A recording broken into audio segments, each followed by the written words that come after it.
Hello, my favorite video viewers. I hope all of you are well. So, there's been this accent challenge going around. I guess it's from Tumblr, and I've been wanting to do it, but I've been really busy with schoolwork, and now I have a couple of days off and no papers to write, so I'm gonna do it. And I have lots of other videos to catch you guys up with too, in a very bad grammatical form of my saying that. So anyway, so I will begin. So, username. If you see me on YouTube, I'm Greeky Goddess. And if you see me on LiveJournal, it's I Love Hyperboles. Where I'm from, I spent most of my life in Colonial Heights, Virginia, though I wasn't born there. I was actually born in Warwick, New York. And I moved here from Central South Carolina, which is like right near Clemson. And now I'm living in Boston. So I really don't feel comfortable saying exactly that. Sorry. When I just don't feel like I'm from anywhere. But so usually I'll usually just say I grew up in Virginia because that's the most accurate thing I can say. But I just don't feel like I could ever say I'm from this place. I'm strange. I know. So here are the list of words. So there's a list of words and then a group of questions. So here we go.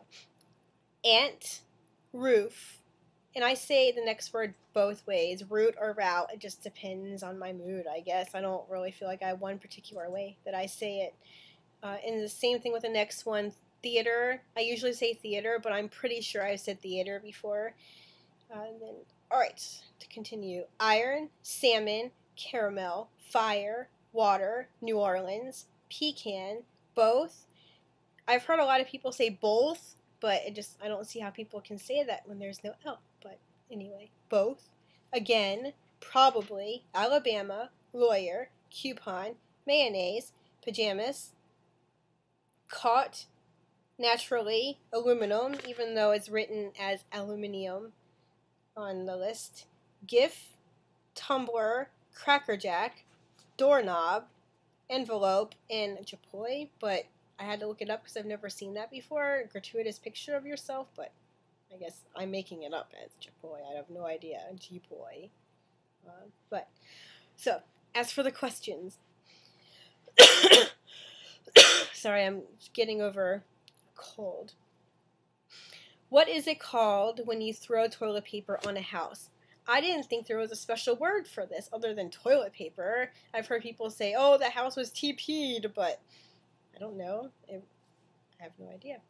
Anyway, what is a bubbly carbonated beverage called? In general, it's soda, but usually I'll call it by its proper name, like Coke or Diet Coke or Sprite or ginger ale.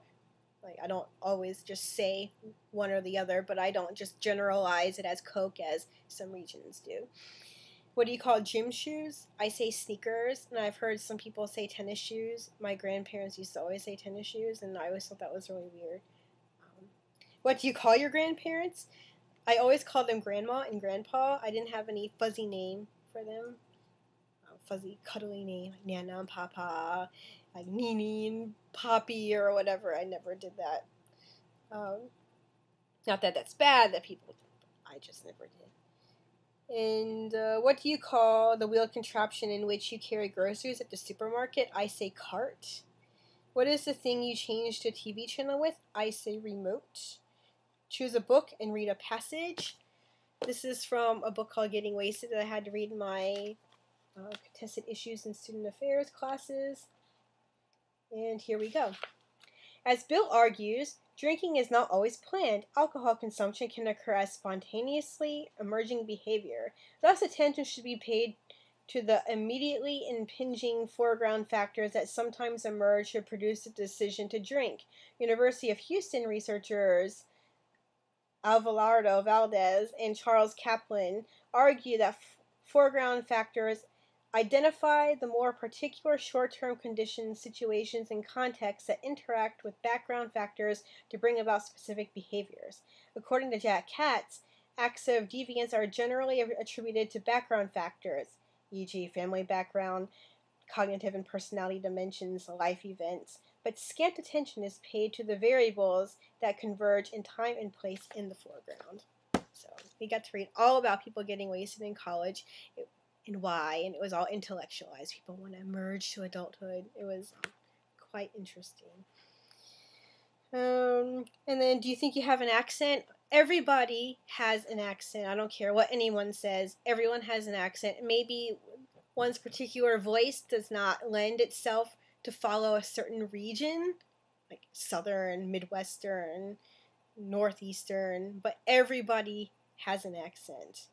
And it's very subjective too. When I lived in the South, people say I didn't sound like I was from the South, that I was from the North. And since I've been living up here in Boston, there have been several people that said I have a Southern accent. So, yeah, well, there you go.